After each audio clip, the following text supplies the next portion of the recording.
Hey guys, welcome back to my channel. If you're new here, be sure to like and subscribe. So this is the video you've all been waiting for. Maybe. I actually have no idea if you've been waiting for it at all, but I've been waiting for it. I'm finally going to tell you all about my secret project that I have not told you anything about.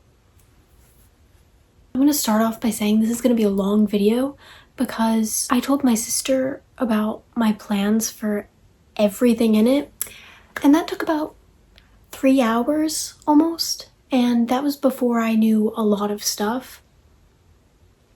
What I'm planning to go over in this video is the plot, obviously, the characters' names, my plans for the series and everything, and that's pretty much it. Also, please do not steal any of this stuff because I'm about to spill a lot of ideas to you and a lot of things, and I really don't want this to be stolen because it's really cool, and I have to tell you the book title in order to tell you the project name, so I really don't want anyone to steal it, so please don't take it. I'll do a separate video for the characters specifically, so I'm not going to be telling you like their personality or anything. I'm just gonna say their name. I'm so excited.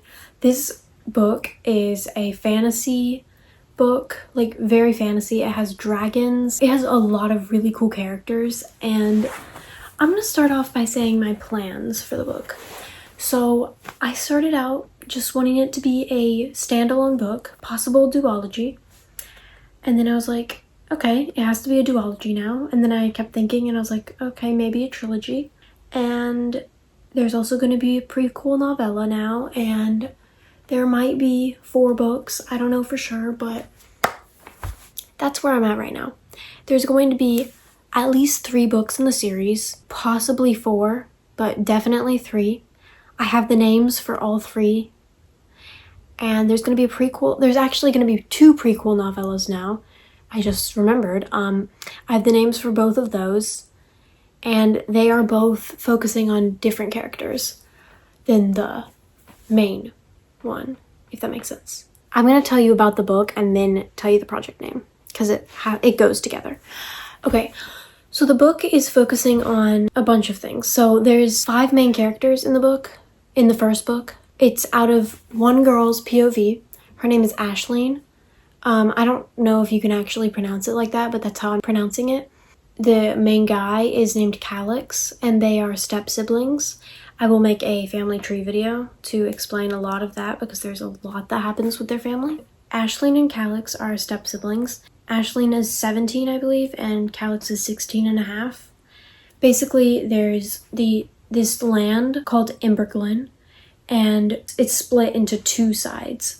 One side, they are at peace with dragons and they accept them, and they don't fight them.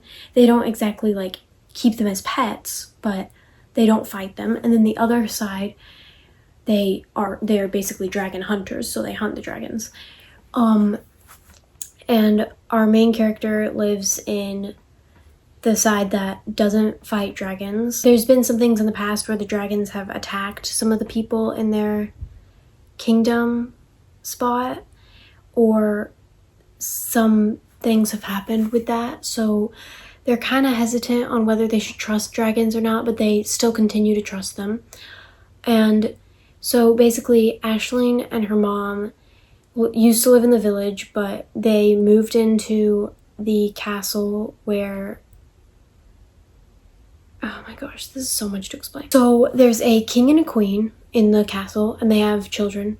The king's brother, who is Calix's dad, lives in the castle with the king and queen, and Calix does too, because they're technically still royalty, they just aren't like the main royalty. And eventually Aisling's mom and Calix's dad get married. So Aisling and her mom move to the castle. Just think of Sophia the First, that's what it's like. Didn't realize that until now, but hopefully that makes more sense. But Calix's dad is not the king or anything. He's like a prince, but because his brother is the king. Calix and Aisling are step siblings because of that. And then ever since Aisling moved into the castle, she's been getting these weird visions, and they started off small and they've gotten bigger and worse. And they all have something to do with fire. And it started off, I think, with like one of a match burning, and then there's been ones of like fireplaces exploding or different like things with fire. And the thing with her visions, every vision she has keeps coming true, and she's been having them for I don't know how many years. I think it might have been 3 or 2, not really sure, but she starts having this vision of the village burning down because of a dragon. And she's really scared about that. The only person she's told about her visions was Calix, because she didn't think anybody else would really care or believe her about them. But Calix knows about her visions. And so he's like, okay, well, since you keep having this vision of the town burning, then let's go to the town and I'll prove that nothing bad is going to happen. So they go to the village, and what do you know? A dragon comes and burns down the town. They're not really sure why. In the book, it's like dragons are attracted to stress, the feeling of stress. So when the parents find out about the village burning down, by the way, the castle is fine. So, and all of the villagers are fine. They all end up going to live in the castle until their village is rebuilt. But when the parents find out about the village burning down, obviously they would, because who wouldn't see a burning village? They get mad at Calix and Aisling because they think it's their fault that the dragon came and burned down the village because they are stressed all the time, which doesn't make sense to them. After a lot of discussion, all the parents, they decide that they are also going to turn against dragons, but they aren't gonna hunt them. They send out Aisling and Calix to kill all of the dragons in their region. So Aisling and Calix do that, obviously, because they have no choice. They have to go out and kill all the dragons. And really quickly into their journey, they decide that they don't want to kill the dragons. And they decide that they're going to instead keep them in one spot. They're going to collect all the dragons that they can. They don't know how. They're just going to draw them into one spot and they're going to watch over them. And eventually, they're going to go back to the castle and tell the adults what they've been doing. And they're scared about that. They're scared if whether it's going to be a good outcome or a bad outcome. But that's basically the plot of the book. And even in the book, they run into dragon hunters, and eventually they side together. That's a very brief overview of the plot. There are a lot of things that happen in this first book. And now I'm going to tell you the name of the book. So because all of Aisling's visions have to do with something with fire, they call her visions flame visions. So the book is called Flame Visions. The project name is Project Flame Visions. I love it so much.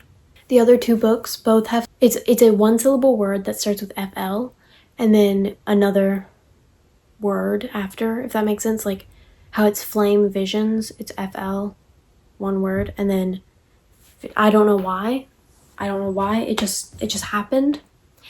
So I went with it. So if I do make a fourth book, I have to figure out another word that starts with FL, and that's one syllable, and then has another word after. The series name is The Dragon Keepers Chronicles, because they decide to keep the dragons instead of kill them. So that's that. I just spilled so much, and this book is insane, and I barely told you anything about that. That's just like the first few chapters. There's lots of crazy things. There's going to be throughout the books, there's going to be more characters introduced, side characters becoming more of main characters. There's betrayal, obviously. There's switching sides. Basically, there was said to be this old alliance in the book, and they were called the Dragon Keepers Alliance. And it wasn't old, actually. It was like a few years prior to...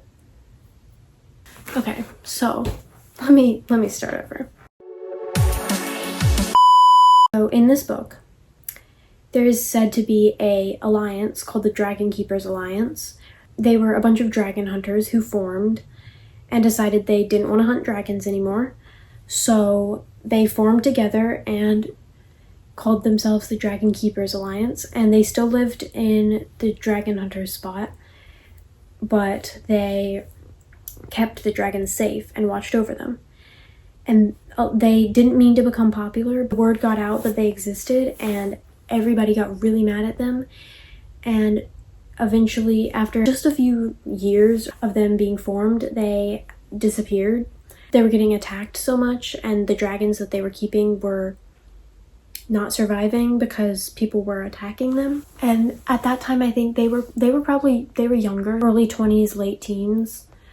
And that alliance, it just disappeared. No one knows what happened to them. In Flame Visions, the characters who keep the dragons now are the new Dragon Keepers Alliance. I want to write a prequel novella about the Dragon Keepers Alliance, like how they formed and all that. I think that would be really cool. And by the way, they formed not that long before Flame Visions. They probably formed like not even 10 years before. They ended probably like 4 or 5 years before the events of Flame Visions. Yeah, like I said, no one actually knows what happened to them. I guess I could give a spoiler. They didn't die. They are still alive. Eventually, in the second book, they will be in the second book a lot, because at the end of the first book, I think the characters will find out they're still alive and around, and they'll be like, really? So like, they're not gone? We could find them and they could help us? They're gonna find them eventually, hopefully. We don't know. There's 5 people in their alliance as well. Whenever they come into the story, they'll be in their like 20s. Because I thought it would be really cool to write characters who aren't teenagers, who are like more main characters, so like slightly older. And they're really cool. I love them a lot. I guess I could tell you the names of the dragon hunters that Aisling and Calix run into. There are 3 of them. 2 of them are siblings, Chancellor and Darcel. They're siblings. Chancellor's 18 and Darcel is 14. And then Nynx. She is not actually their sibling, but she kind of is not actually, but she's adopted into their family because of a lot of stuff that happened in her past. She has a crazy, crazy past, and she's the other novella that I want to write, and I have a name for that. Oh my gosh. She has so much that happens in her past, but I'm not going to share that because that's what the novella is about, and we're gonna keep that away for now. She basically just lives with Chancellor and Darcel because they're basically siblings, but they're not actually, and she's not adopted or anything. I just could talk about this book forever, and there's so much lore. I just want to say it all. There's going to be like enemies to lovers in it. There's going to be some pretty sad moments, character deaths. I already have a list of characters that I have to kill off. One of them is in the first book. So yeah, Project Flame Visions. I think that might be all I can say for now. But you guys finally know about it, and I'm so happy because then I can actually refer to it as what it is. Anyway, there's going to be lots more videos talking about this book series. Books, I don't know. I'm going to have to do a family tree video, a characters video. I could do different videos on the main characters and then also like the Dragon Keepers Alliance, like the OG one. Yeah, there's so much I could do. I hope this all made sense to you guys and it wasn't confusing. I tried to explain it the best way possible without spoiling a lot, but while also telling you guys as much as I can, because I don't want it to be a secret anymore. Thank you guys so much for watching. Please don't steal any of my ideas once again. And yeah, I will see you in the next video. Bye.